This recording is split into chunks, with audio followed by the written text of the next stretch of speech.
Dios nos dice que hay nuestra parte. Cuando Dios llamó a Adán y le dijo en Génesis capítulo 2, ponle nombre a todos los animales, Dios pudo haber dicho, mira, este es jirafa, este es hipopótamo, este es elefante, este mandril no se parece a ti, Adán, ¿verdad? Es mandril, este es fulano, tal animal. Dios lo pudo haber hecho, pero ¿por qué le dijo que Adán nombrara a los animales? Porque Dios nos ha nombrado, no podríamos decir socios, sino que colaboremos con Él. Él soberanamente ha escogido que nosotros podamos estar involucrados en su creación, en darle nombre a los animales, en tomar una decisión nosotros, no nosotros, como dice mucha gente, Señor, te pido que me quites lo carnal. Dios nunca va a hacer lo que es tu responsabilidad. Entendamos esto. Dios nunca va a hacer lo que nos corresponde hacer a nosotros. Entonces, cuando nosotros hacemos lo que nos corresponde hacer, cuando Dios dice, cuando yo vea que tú amas a tu esposa, cuando yo vea que le das buen ejemplo a tus hijos, cuando yo vea que a ti te interesa el reino de Dios con lo que tú aportas al reino de Dios, cuando yo vea en ti tomar el primer paso, yo te respaldo. Yo hago mi parte, dice Dios. Pero Dios nunca va a hacer lo que nos corresponde a nosotros hacer. Entonces, cuando nosotros determinamos, me determino como joven no contaminarme ni con las drogas, o propongo en mi corazón, Señor, ayúdame, soy muy débil, no quiero tener ojos más que para mi esposa, determino que ya con este muchacho no voy a salir porque lo único que quiere él es tocar mi cuerpo. Cuando hacemos determinaciones en nuestra vida, Dios nos respalda con su poder.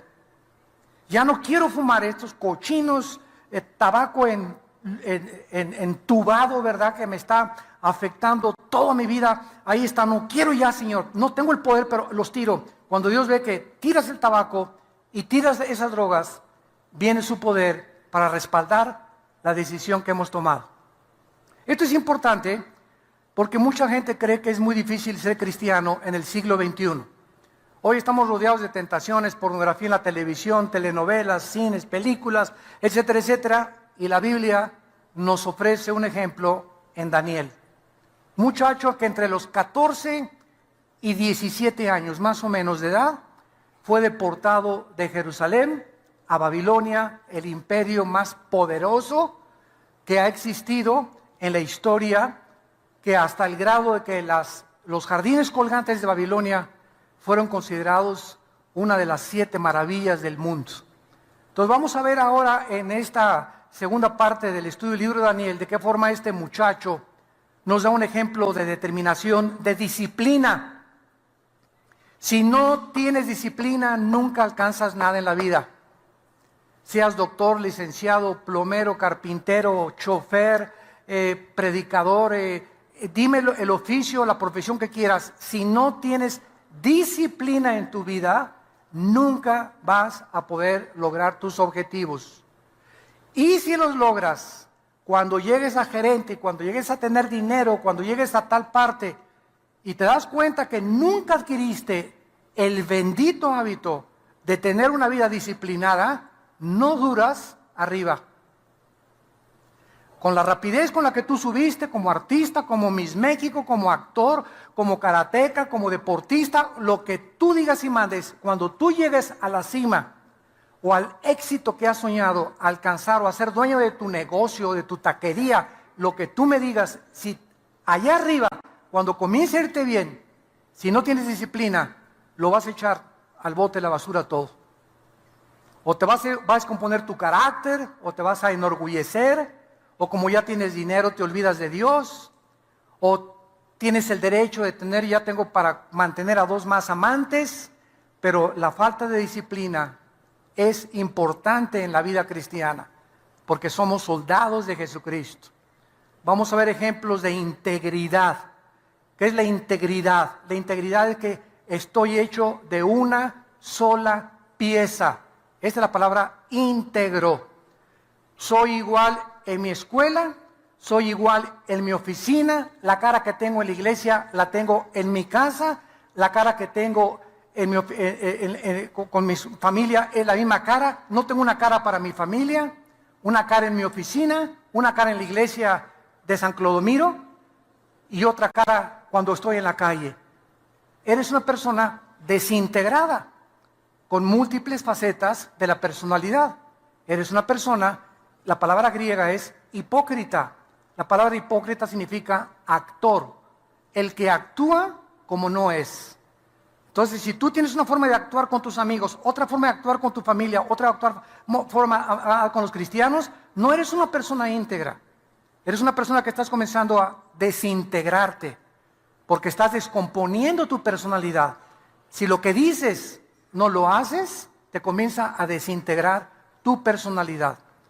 La psicología le llama desórdenes múltiples de la personalidad. Otros le llaman esquizofrénicos, que tienen dos conductas completamente diferentes. Vamos también a ver ejemplos aquí grandes de liderazgo, de valor, de confianza y fe en las promesas de Dios. Daniel vivió desde los días de Nabucodonosor hasta los días del rey Ciro de Persia. En el libro de Daniel vamos a encontrar a 4 imperios. El imperio babilónico, con el cual comienza el libro. Los persas llegaron y conquistaron a los babilonios. Los persas son ahorita la nación de Irán.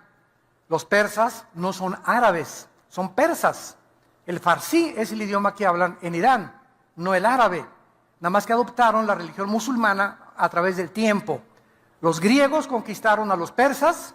Alejandro el Magno se hundió en la degeneración sexual y vinieron los romanos y conquistaron Grecia.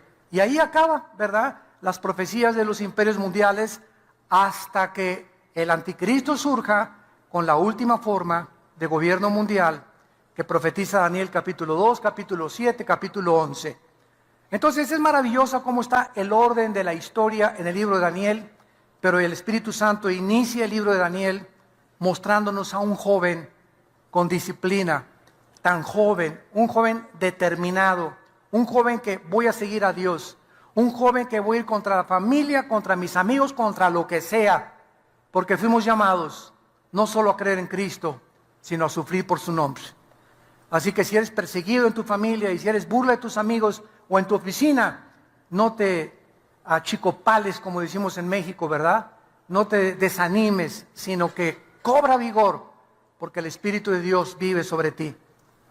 Vamos a leer los primeros 8 versículos, del capítulo 1 de Daniel para iniciar el estudio, ya versículo por versículo, capítulo por capítulo, de este maravilloso libro, sobre todo en la relevancia con los tiempos que estamos viviendo.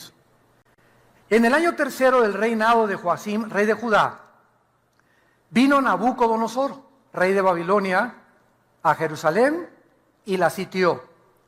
Y el Señor entregó en sus manos a Joacim, rey de Judá, y parte de los utensilios de la casa de Dios, y los trajo a tierra de Sinar, a la casa de su Dios, y colocó los utensilios en la casa del tesoro de su Dios.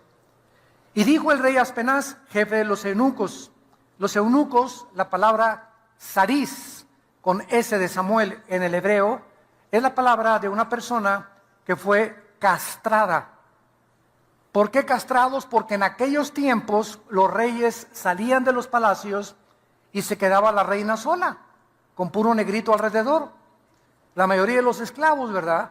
Entonces el rey no podía estar allá en la guerra y ahorita mi esposa, con quién andará, etcétera, etcétera. Entonces todos los que estaban cerca de la corte real los castraban y se evitaban problemas de que embarazaron a la sirvienta o embarazaron a la nodriza o embarazaron a otra de las, etcétera, etcétera. Entonces los castraban para que no pudieran tener los problemas que tienen las personas que no estaban castradas. Entonces había un jefe de toda la guardia del rey Nabucodonosor y se le llama el jefe de los eunucos, de los castrados, que trajera de los hijos de Israel, del linaje real de los príncipes, muchachos en quienes no hubiere facha alguna, de buen parecer, enseñados en toda sabiduría, sabios en ciencia y de buen entendimiento, e idóneos para estar en el palacio del rey, y que se les enseñase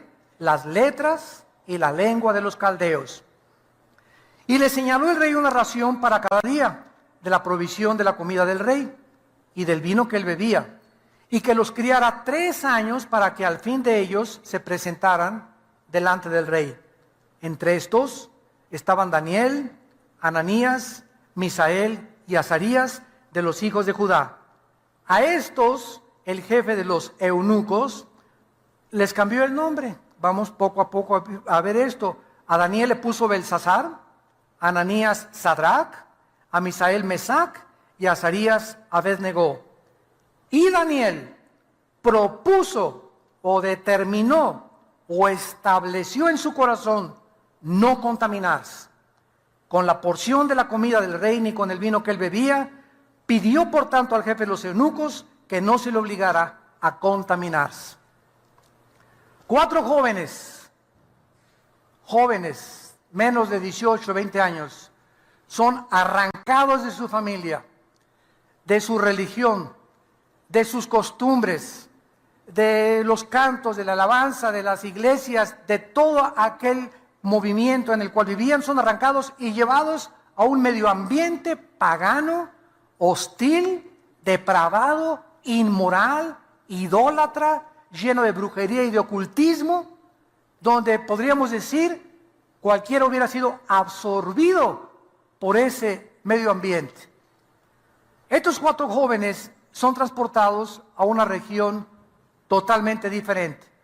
Al llegar al palacio, lo primero que el Espíritu Santo nos revela es que el primer propósito de esta cultura era quitarles a ellos su cultura, su idioma y sus nombres. Y detrás de todo este intento del rey Nabucodonosor encontramos el intento de Satanás de tratar de sacar de nuestra vida este libro. Dice la Biblia que la fe es más preciosa que el oro. Y mientras un cristiano camina por el mundo en la Babilonia del siglo XXI, televisión, amigos, costumbres, todo tiene un propósito: sacar de nosotros, de nuestro corazón, nuestras creencias, nuestras convicciones, el camino, la luz que este libro nos ha dado en el corazón. Es el ataque contra nuestra fe. Por eso se le llama la batalla de la fe, porque es una batalla contra la incredulidad. El diablo nos va a saltar por todos los medios para que nosotros dudemos que lo que Dios ha dicho es verdad. Vamos a ver todos estos intentos con mucha calma y con mucho detalle. Al llegar al palacio, el rey ordena que les cambien su cultura, idioma y nombres, y es absorberlos a un mundo. ¿Cuál es la tendencia del mundo a nuestro alrededor? Absorbernos. Jóvenes que me escuchan, en edad universitaria, cuando tú pases de la prepa, o si no es que ya en la preparatoria te están esperando, el diablo te está esperando en la preparatoria y en la universidad con misiles Tomahawk, con cañones que van a usar muchos de tus maestros, que son ateos, agnósticos, escépticos, con ideas completamente anticristianas, evolucionistas y materialistas. Y si tú te enfrentas a ese ambiente en la preparatoria o en la universidad, y tú no tienes las convicciones que debes de comenzar ya a establecer dentro de tu vida, te van a desarmar. Ojalá que cuando, hay muy pocas películas que recomiendo, menos la de Noé, ¿verdad? Es una película anticristiana totalmente, es una mezcla de algunas cosas con ciencia ficción. Yo creo que el que hizo esa película se fumó la Golden de Acapulco, ¿verdad? De veras, es una... yo creo que ni Aladino y la lámpara maravillosa puede hacer tanta ciencia ficción como esa tontería de película. Pero hay una película que les recomiendo con todo mi corazón y se llama Dios no está muerto. La acaban de estrenar en Estados Unidos. Es la vida de un muchacho 100% cristiana. Un muchacho que entra a la universidad, a la clase de filosofía, y el maestro les hace firmar a todos los estudiantes, no se las cuento todas, nada más hace grandes rasgos, que firmen que Dios está muerto. Y todos firman porque si no, no pasaban la clase. Y este muchacho cristiano, que hasta su novia se le pone, y ves que hasta está dispuesto hasta perder hasta la novia, por no dejar a Cristo, y no firma. Entonces se viene el maestro contra él, los estudiantes contra él, y él pide permiso para poder debatirlos y mostrarles que están equivocados, y ya no les cuento lo demás. Pero está buenísima y les va a dar muchas armas de ver cómo se puede combatir el ateísmo en la universidad. Un muchacho con convicciones. Dios no está muerto, se llama esta película. Son de las pocas que recomiendo. Porque también el Hijo de Dios, ¿verdad? Bueno, es el 85% cristiana y un 15% no cristiano. En la película El Hijo de Dios ponen a una de las mujeres, María Magdalena, como apóstol. O sea, duerme con los discípulos, viaja con los discípulos, come con los discípulos, o sea, eso es ridículo, ¿verdad? Yo no sé si el movimiento feminista intervino en esta película, pero ahí la meten, ¿verdad? Y cuando Cristo resucita a Lázaro, el poder es, Lázaro, ven fuera. En lugar de eso, en la película entra y le da un beso y resucita a Lázaro. O sea, le roban el poder a la palabra de Dios. Entonces hay muchas cosas buenas y hay muchas cosas, y los que conocen la Biblia, pues ya nos van con la finta, ¿verdad? Bueno, no la estoy recomendando, si la quieren ver, véanla. Muy bien, entonces estos muchachos al llegar ahí, ¿verdad? Vemos en primer lugar que lo primero que les quieren cambiar es el idioma. Dice versículo 4, muchachos en quienes no hubiera facha alguna, tacha, de buen parecer, enseñados con sabiduría, sabios en ciencia, de buen entendimiento, idóneos para estar en el palacio del rey, y que se les enseñara las letras y la lengua de los caldeos. Vemos en primer lugar, en el versículo 4, que lo primero que intenta Satanás es cambiar su idioma, el lenguaje que aprendimos desde la infancia de la Biblia. Hacernos olvidar las palabras de pecado, arrepentimiento, salvación, juicio eterno, infierno, etcétera, etcétera, reemplazándolo con el idioma del mundo, groserías, maldiciones. Yo vas a una película ahorita y más de la mitad del lenguaje es groserías y maldiciones. Entonces vemos como todo el mundo alrededor, ¿verdad? Las telenovelas, las películas, los libros que ven en todos lados, tienen el propósito de cambiar nuestra manera de hablar. Hay muchachas ahorita que yo veo de 18, 20 años de edad diciendo unas groserías de este tamaño. Muchacha que me escuchas o las que no ven por televisión, qué triste es ver a una mujer decir groserías. Te rebajas como tú no te imaginas. Te pones en el nivel de la gente más vulgar que existe. Cuando una muchacha, ¿verdad? Una mujer tiene que ser una persona con mucha dignidad. Eres mujer. Eres una joya preciosa en las manos de Dios. Si en los hombres se ven más las groserías, 1000 veces más en las mujeres. Vemos nosotros que al cambiar esta cultura, quieren, ¿verdad?, cambiar también completamente todo aquello que nosotros hemos aprendido en la iglesia y a través de nuestros padres. En la segunda carta de Timoteo, capítulo 1, versículo del 3 al 7, Pablo antes de morir le recomienda esto a Timoteo. Dice 2 Timoteo, versículo 3, doy gracias al cual sirvo desde mis mayores, con limpia conciencia de que sin cesar me acuerdo de ti en mis oraciones noche y día. Vean lo que le dice Pablo a Timoteo. Deseando verte al acordarme de tus lágrimas para llenarme de gozo, trayendo a la memoria la fe no fingida que hay en ti, la cual habitó primeramente en tu abuela, Loida, y en tu madre Eunice, y estoy seguro que en ti también. Timoteo traía una tercera generación de cristianos en su vida. Yo creo que la mayor parte de nosotros en México, por lo menos en el caso mío, somos la primera generación. Mis padres pertenecieron a la religión popular. Mi madre ahorita que cumplió 89 años, está en Toluca y mamá, muchos de ustedes la conocen, se convirtió cuando tenía como 70, 80 años de edad, hace como 12 años. Y le costó mucho trabajo porque era presidenta de la Acción Católica de México, etcétera, etcétera.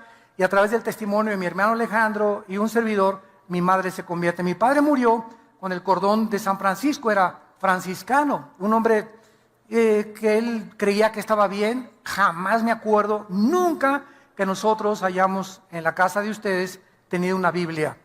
Y si había una, era con un candado, prohibido leerla, hasta que venía el arzobispo y con el permiso de él poder abrirla. Porque tenía el imprimatur de la Iglesia del Vaticano y no se permitía que el populus leyera la Biblia hasta 1962, cuando Juan 23, tu padrino que van a ser santo hoy, él fue este papa, de las buenas cosas que hizo Juan 23 fue abrir la Biblia, fue de los pocos papas que han abierto la Biblia en 1962, Segundo Concilio Vaticano, y cuando comenzó a leer Juan 23, se espantó. Comenzó a leerla y, Dios mío santo, Ave María Purísima, Virgen del Socorro, Virgen de la Macarena. ¿Y qué hizo Juan 23? Mandó quitar el latín de la misa. Si tú eres católico, tu familia es católica, lo deberían de saber. Fue el Papa que ya dijo que la misa se lea en el lenguaje popular. Ya no teníamos por qué llegar a la iglesia, ¿verdad? Y Adeum culetifica juventud te mean, cuia tu Deo, cuia tu en el nombre del Padre, el Pichis, Pilis, Santis. Entonces, puro latín. Iba así, no sabía ni lo que decía, nos parábamos, nos sentábamos, parábamos, nos sentábamos. Yo de niño me acuerdo que así íbamos a la iglesia. En los 60 que yo era chamaquito, ¿verdad? Me acuerdo que nos paren, siéntense y salías como si nada, ¿verdad? Juan 23 quitó el latín y se comenzó a enseñar. Quitó los santos. Virgen de Lourdes. Quitó los santos Juan 23. Hay muchas iglesias que lo siguen teniendo porque si se los quitas, te linchan. Pero en la mayor parte ya casi no hay santos. Ya los mandó quitar. Permitió que la música entrara en la alabanza de la iglesia. Y comenzó a hacer muchas reformas que se llamaron Segundo Concilio Vaticano. Entonces ha sido uno de los papas más revolucionarios que han habido en la historia del papado.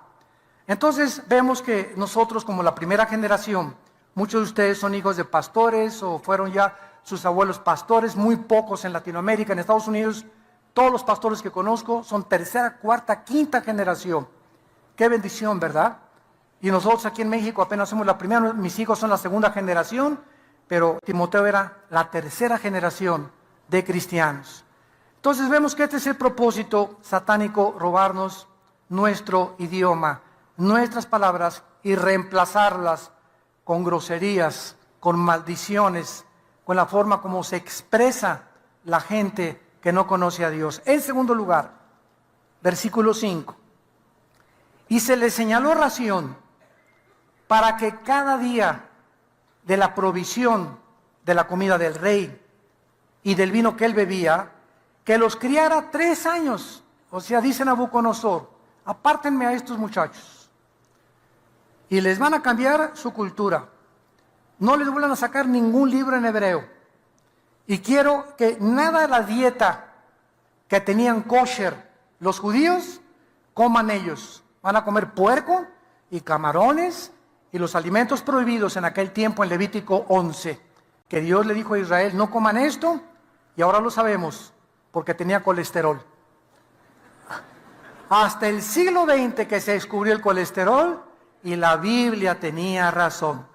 ¿Por qué prohibía Dios el puerco y los camarones y la langosta? Por el colesterol, que sabemos que ahora es un líquido, es un veneno para las arterias del sistema nervioso y del sistema cardiovascular del ser humano. Y dice la Biblia que ellos no querían entonces contaminarse con eso ni con la bebida, y vamos a ver por qué. En segundo lugar, al tratar de cambiarles su idioma y su cultura, te van a reemplazar cuando llegues a la preparatoria y cuando llegues a la universidad. Quiere el mundo que tú reemplaces tus costumbres cristianas por el idioma del mundo, ya lo vimos, por filosofías humanistas. Lo primero que te van a enseñar, yo creo desde la secundaria, es que vienes de chita. Que somos el producto de una selección natural. Que somos el producto de un programa evolutivo accidental. En otras palabras, que de la nada surgió todo. Y que para que tú puedas realmente entender la evolución, necesitas negar a Dios. Porque tú no puedes decir que crees en Dios, en el Dios de la Biblia, y creer en la evolución. Porque es la antítesis del cristianismo, la teoría de la evolución. La teoría de la evolución nos dice que venimos de los animales.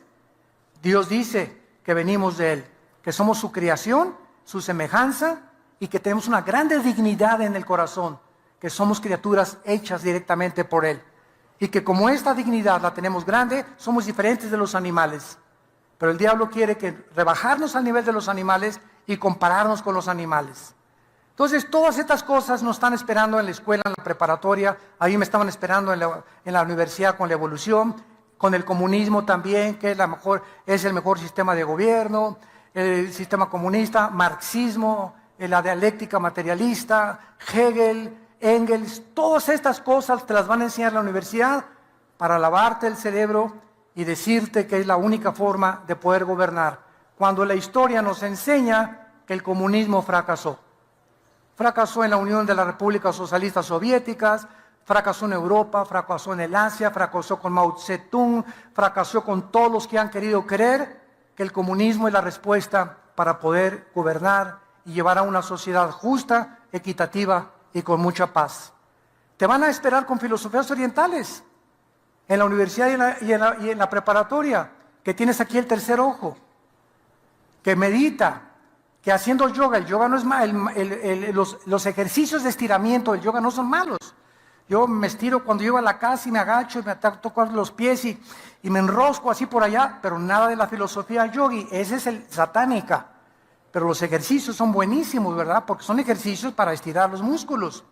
Pero te van a estar esperando que venimos de las filosofías orientales, Hare Krishna, meditación trascendental, budismo zen, etcétera, etcétera. Todo esto lo practican en las universidades y no lo prohíben, pero no llegues con una Biblia. No, ni hables de Cristo. Y fue como entramos nosotros en los 80s a la Universidad Panamericana, al Poli y a la UNAM, cuando me comenzaron a invitar a las facultades de Filosofía y Economía, que estaba invadida de comunistas, cuando le dieron el pinochetazo a Allende y los trajo el expresidente Echeverría a México, a todos los maestros comunistas, infiltraron la UNAM con comunismo y filosofías materialistas. Y ahí me tocó todo eso. Me tenía que enfrentar, ¿verdad?, con estudiantes, con maestros que no creían en Dios, me decían que era un tonto, que era un vulgar, bla, bla, bla, bla, y me puse a estudiar y en aquel tiempo saqué mi primer libro, Creación, Evolución, y se lo comencé a repartir a todos los estudiantes y a todos los maestros con la defensa. Si ustedes hablan del Che Guevara, porque llegabas y estaba el Che en todos los salones de clases, él era el héroe en aquel tiempo, estaba Fidel Castro, estaban todos estos comunistas, etcétera, etcétera, y yo comencé a hablar de Cristo, sáquenlo, échenle por allá, ¿no? Hasta que pudimos comenzar a debatirlos y a demostrarles que al hablar de Cristo, estábamos hablando del líder más grande que ellos llamaban el primer comunista, háganme el favor, de la historia. Entonces, cuando se dieron cuenta que la Biblia no es un libro religioso, sino que viene a hablarles de ciencia y de que la creación bíblica tiene más evidencias científicas que la famosa teoría de la evolución, es cuando la gente comienza a abrir los ojos. Entonces, la evolución es una teoría que es satánica totalmente. ¿Por qué? Porque te dice que no somos seres humanos, somos animales evolucionados. Y como dijo Dostoyevsky, si no hay Dios, no hay moral.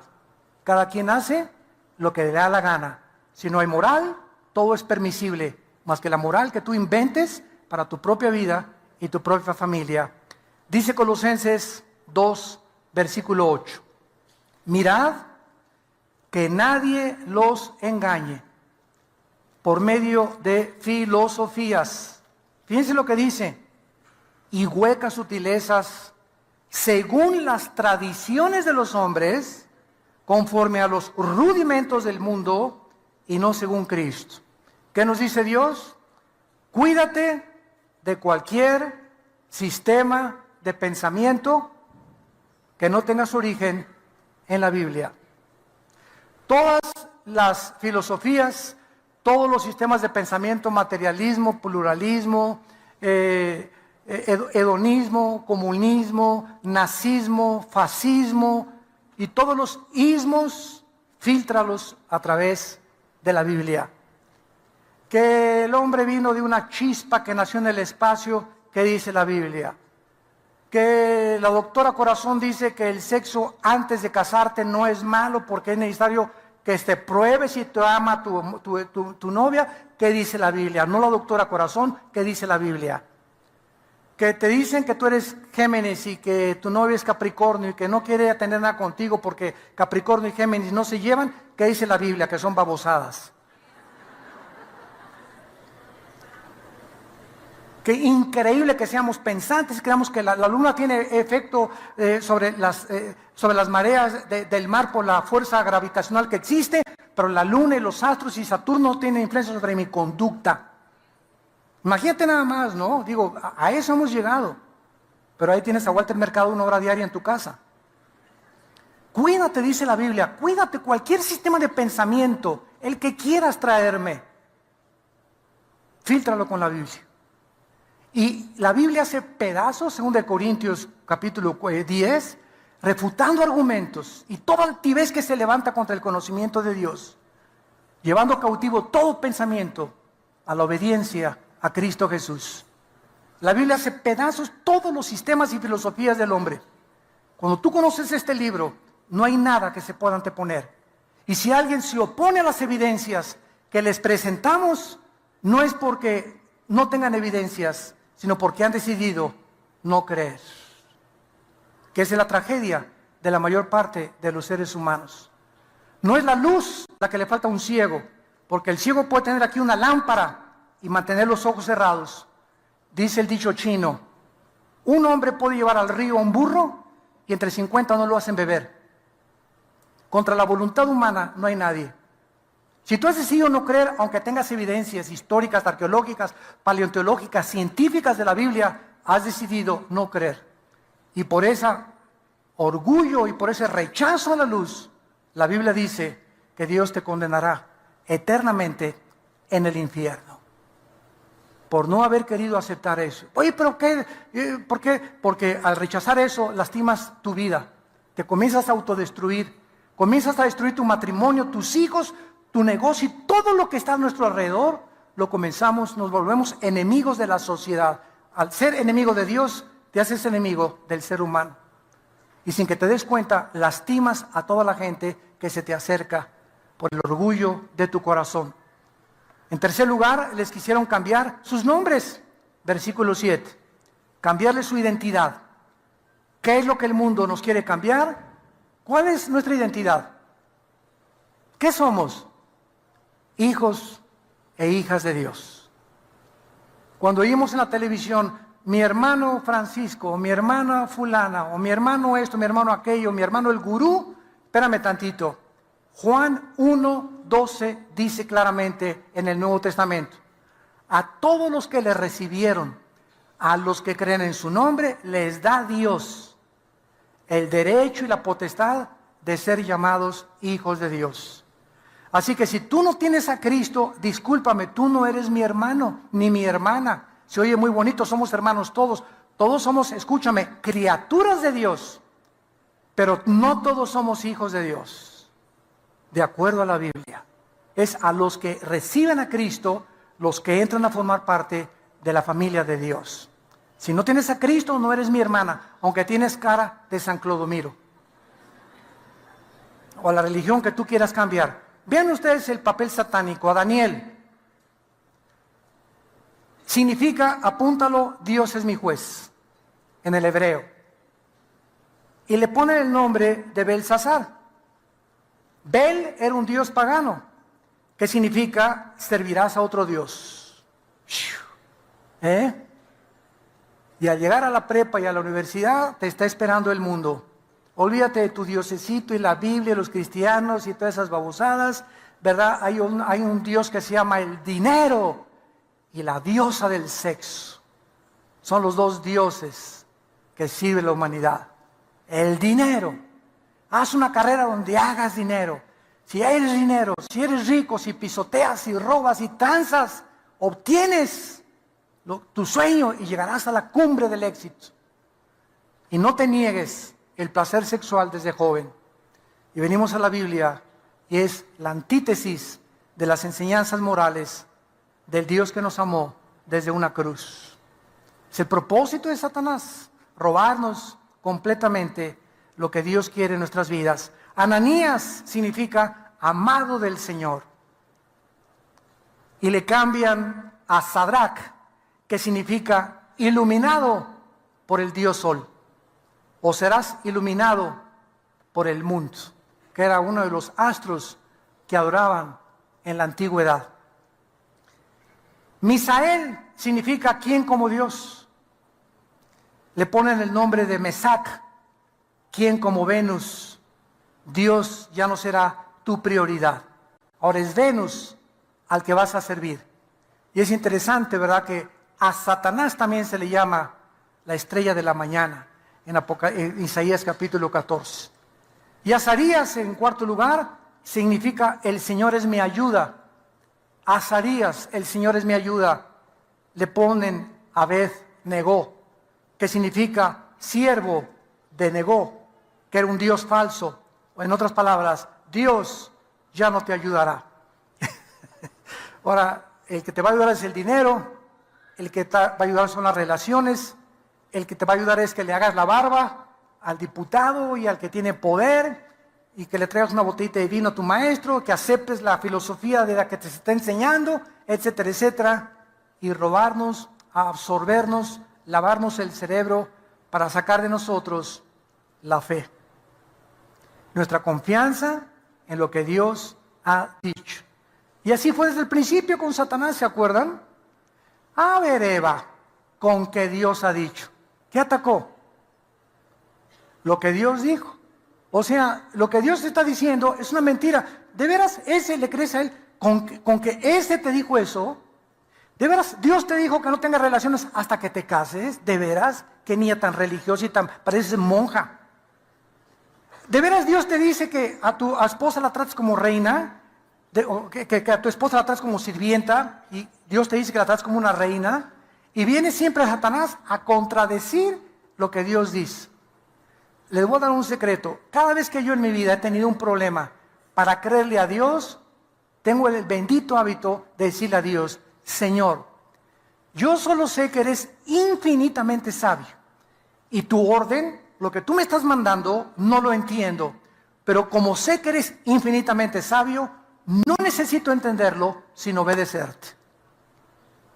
Y después, cuando obedecemos, Dios nos explica la sabiduría que se encuentra detrás de los mandamientos. Un ejemplo muy sencillo. Tu hijo quiere ir a la discoteca y le dice a Panchito o a Pepito: no vas a la discoteca. ¿Por qué? Porque no vas. Lo vas a crear un muchacho rebelde. ¿Por qué? Porque él no entiende la razón para no ir a la discoteca. No, mi papá nos quiere divertir. Él quiere que seamos igual de anticuados que como fueron los antiguos viejos, etcétera, etcétera. Así piensan los jóvenes. Entonces tú al muchacho le tienes que dar la razón, la sabiduría que se encuentra detrás del mandamiento. No vayas a la disco. Mira, siéntate, Pepito, te quiero explicar. Mira, cuando llegas a la discoteca, ¿qué música vas a escuchar?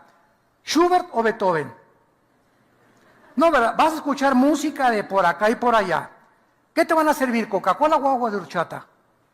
Nada de eso, ¿verdad? Te van a servir alcohol. Y mira, mijita, si tú te llegas a una discoteca a tomarte un poquito así de alcohol, ya con eso, con Coca-Cola, con un poquito, un ron, ¿verdad?, te vas a comenzar a sentir más jacarandozona. Ya te comenzaron a chapulinear. Y entonces te vas a tomar dos, mijita linda. Y con la música, el ambiente que se respira, y con la apariencia que todos vas a creer que ahí está el puro reventón, y ahí está la pura felicidad, etcétera, etcétera. Y ya con dos copitas que te metieron, y que alguna vez hasta un chocho te pueden haber metido en la copa, te vas a dar cuenta que cuando amanezcas ya no vas a ser virgen. Una muchacha con dos copas ya no sabe lo que está haciendo. Y le entregas tu cuerpo a cualquier pelafustán roto quintopatiero, como decía mi abuela, sin que ni siquiera sepas ni con quién dormiste, ni dónde amaneciste, ni con quién te fuiste. Entonces, todas estas explicaciones los jóvenes necesitan entender. Es el medio ambiente, la música, lo que va a pasar, la droga que venden, etcétera, etcétera. Y entonces ya si el joven, después de esta explicación y los peligros que puede enfrentar, se afianza a querer ir, ¿verdad? Señor, ¿verdad? No somos dueños de sus vidas. Entonces ya delante de Dios, ya si agarró carretera a mi hijo, ¿verdad? Señor, yo estoy libre de su sangre porque ya le expliqué y le traté de estorbar el camino. Pero como no soy dueño de su voluntad y Él lo quiere hacer, Dios entonces comienza a tratar con tu vida. y ya no controlas con tus padres y te va a ir como en feria. Te va a ir como en feria. Porque si no aceptas la obediencia de tus padres y la disciplina de tus padres, híjole, enfrentarse con Dios y tener a enemigo de Dios y a Dios como tu maestro para que te discipline, te va a ir como en feria. No te imaginas lo que te va a esperar.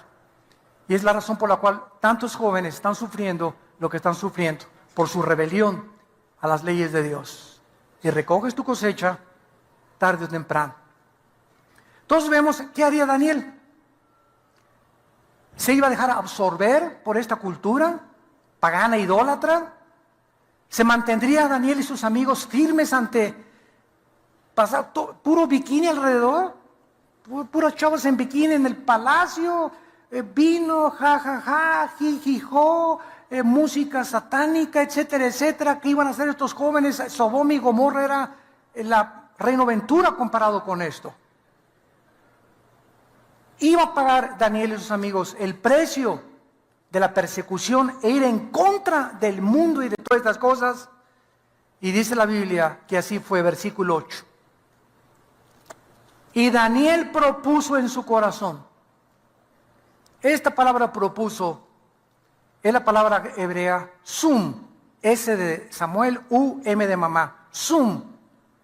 Y significa establecer principios, disponerse a algo o estar dispuesto a algo, resolver o decidirse con convicción, proponer en el corazón o tener un propósito previo para algo que voy a hacer. Señor, te prometo que si mi novio me comienza con sus chorizos, de que toma una copita y que por acá y que me lleva al cine, me lleva hasta el último asiento y a ver una película pornográfica, esa cosa, te prometo, Señor, que le voy a dar ya con esto y aquí con este codito así a las muelas. Y voy a salir corriendo del cine, me voy a bajar de su carro y me voy en taxi a mi casa. Pero te prometo, Señor, que no voy a dejar que me toque la mano. Te prometo, Padre Santo, voy a salir con mi novia, no la voy a tocar. No voy a poner mis manos sobre ella. Porque si lo hago, tú me estás viendo. No me ve nadie, pero tú me estás viendo. Propongo, Señor, ir a esta fiesta o esta boda. No voy a entrar a la misa ni a la religión. Voy al banquete a hablar de Cristo. Y te prometo, Señor, compartir tu palabra. Toda decisión necesita un propósito previo. Determinarlo. Quiero ser así. Mientras tú no tomas estos principios en tu vida, vas a seguir siendo una veleta, llevado por un viento de doctrina para otro viento de doctrina. Nunca haciendo lo que Dios te manda. Y la familia te dice, te vas con la familia. Tus amigos te vas con los amigos. En tu trabajo te vas con los amigos de tu trabajo. Te vas a donde el barco lo lleva el viento. Eres un hombre, eres una mujer sin propuestas, sin determinación en tu carácter. Y vas a sufrir mucho. Porque te repito, el hombre que es de doble ánimo, dice Santiago 1, es inconstante, inestable en todo lo que emprende en la vida. Y por eso no te va bien en la vida, porque nunca acabas nada de lo que comenzaste y siempre estás cambiando de opinión por no determinar en tu corazón seguir a Jesucristo. ¿Qué había de malo de participar de la comida del rey? ¿Qué hay de malo ir a Halloween? Ay, comadre, no seas tan religiosa. ¿Qué hay de malo que tus hijos los vistan de el anticristo? ¿Qué hay de malo que a tu hijita la disfracen de diablita y de bruja? ¿Qué hay de malo? ¿Qué hay de malo que vayas al sacrificio de la misa? En una misa tú no vas a participar, tú nomás te paras y te sientas y ya, tú eres cristiana y ya. Dice el dicho mexicano, tanto peca el que mata la vaca como el que estira la pata. Nos enfrentamos a un mundo que nos está esperando con eso. ¿Qué hay de malo que bautices a tu niña por el amor de Dios? Si le van a echar agüita, no le va a pasar nada, nomás es pura agüita que le echan ahí. Y así comenzamos a ser absorbidos y comenzamos a permitir que se nos lave el cerebro y el corazón y se diluyan más y más nuestras convicciones. ¿Qué hay de malo en todas estas cosas? Bueno, vamos a ver algunos pasajes en Efesios capítulo 5 y vamos a entender las razones poderosas de Dios. Que hay mucho de malo, el mundo no lo ve. ¿Qué hay de malo? Para la comadre no hay nada de malo. porque están ciegos ante el mundo invisible y las consecuencias que las decisiones que tomamos afectan nuestra vida y nuestra familia. Pero entiéndelo, tu mamá, tu comadre, tu primo, tu amigo, no lo pueden ver, entendamos eso. No hay nada de malo en esto, es que para él no hay nada de malo, porque no pueden ver la realidad de cómo funcionan las decisiones que tomamos con el mundo espiritual. Entonces tenemos que tener la iluminación sobrenatural del Espíritu Santo para ver lo que se encuentra en lo que el mundo llama inocente. No hay nada de malo. Hay la niña vestida de brujita en el Halloween y esas cosas, no hay nada de malo. Bueno, la Biblia tiene otra opinión. Dice en Efesios capítulo 5, versículo 8. Porque en otro tiempo éramos tinieblas, mas ahora somos luz en el Señor. Andad como hijos de luz. Porque el fruto del Espíritu es en toda bondad, justicia, verdad, comprobando lo que es agradable al Señor, no lo que es agradable a mi comadre. Entonces lo primero que tengo que hacer es comprobar qué dice Dios. Lo que el mundo dice que es inocente y que no significa nada, ¿qué dice mi Dios? Él es mi creador, Él sabe lo que más me conviene. Comprobando lo que es agradable al Señor. Y no participéis en las obras infructuosas de las tinieblas, sino más bien repréndelas. Porque vergonzoso es aún hablar lo que ellos hacen en secreto. Mas todas las cosas, cuando son puestas en evidencia por la luz, y nosotros somos la luz, son hechas manifiestas, porque la luz es lo que manifiesta todo. Por lo cual dice, despiértate, tú que duermes, y levántate de los muertos, y te alumbrará Cristo. Entonces, ¿qué hay de malo que mi hijo vaya al Halloween? Maestra, discúlpeme, mi hijo no va a venir mañana a la fiesta, no va a participar de la fiesta del Halloween. Usted no lo puede expulsar, porque esto no es obligatorio de parte del gobierno, y si me hace algo le voy a hacer un pancho que no se le va a acabar. Pero mi hijo no viene, ¿verdad? Porque somos cristianos. Oiga, yo sé que usted no lo va a entender, por favor le suplico, maestra, con el respeto que se merece, respete también a ustedes nuestras convicciones que tenemos acerca de lo que Dios dice. Entonces, ¿qué tiene malo que vayas a una boda y entres a la misa? Pregúntala en primer lugar, ¿qué es la misa? Y lo digo con mucho respeto a los católicos que nos ven por televisión también, que no saben, ¿qué es la misa? De acuerdo al Concilio de Trento, apúntalo, la misa es la repetición del sacrificio de Cristo por los vivos y los muertos.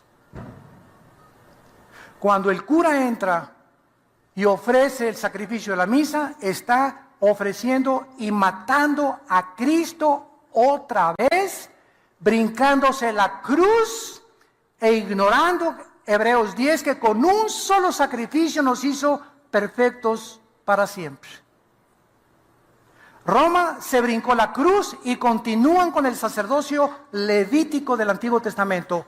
Siguen ofreciendo sacrificios. Yo recuerdo todavía cuando era acólito, yo quise ser cura a los 11 años, entré al seminario en Acapulco durante un año, y me acuerdo que me dijo la persona encargada que si yo quería ser cura no podía casarme nunca y tenía que hacer voto de castidad y de pobreza. Y recuerdo un día, te lo sigo agradeciendo, Señor, que me asomé una vez por la ventana donde nos tenían ahí encerrados, ¿verdad? Y vi una güerita pasar en bicicleta. Y mi esposa ya también lo acepta, ¿verdad? No era ella, ¿verdad? Pero soñé con esa güerita toda la noche. Entonces le hablé a mi papá el otro día por teléfono, como a las 9, muy perturbado yo de mis sueños, y no pude dejar de pensar en la güerita. Y le eché y comencé a orar a Dios, Señor, dame esa güerita. Y entonces le dije a mi papá, papá, fíjate que he descubierto algo. ¿Qué, mijito? Que me gustan las mujeres, le dije a mi papá. Y me dijo mi papá, gloria a Dios, aleluya. Y eso que era católico él, pero no quería que yo siguiera la vocación sacerdotal. Y al otro día fue mi papá corriendo por mí, ¿verdad? Porque me descubrí para ser cura y no podía estar con las mujeres. Hipócritamente, pobres, ¿verdad? Les obligan a hacer el voto de celibato sacerdotal, cuando la Biblia manda, en la Biblia católica, manda que los que sirven a Dios se casen. 1 Timoteo capítulo 3. Los manda que los obispos se casen, por el amor de Dios. Pero ¿saben ustedes por qué es el voto de celibato sacerdotal? Porque si tienen familia, tienen que mantener a la familia y ya no mandan dinero al Vaticano. Solos, todos para allá. Y usted en una cama de piedra y ahí se me queda y va a vivir toda la vida. Y todo lo que gane y todos los diezmos y limonas lo manda para allá. Y se convirtió el Vaticano en el estado más rico de toda Europa en 18 siglos. Aunque ahora ya están despertando muchos y hasta mujeres ya quieren ordenarse como sacerdotisas. Muy bien. Entonces la Biblia nos muestra, ¿verdad?, que detrás de lo que el mundo acepta y lo que le llaman inocente, etcétera, etcétera, se encuentran poderes invisibles, malévolos, con el propósito de engañarnos, barnizando el pecado, maquillando el pecado para que no se vea feo, para que se vea bonito, porque Satanás se disfraza como ángel de luz. Si el pecado no me ofreciera alguna satisfacción, yo no pecaría. Oigan, el pecado es placer maravilloso, diversión. El pecado es bueno, ese es el anzuelo del pecado. Se tiene que presentar como algo que no tiene nada de malo. Que tiene de malo que tengamos relaciones antes de casarnos.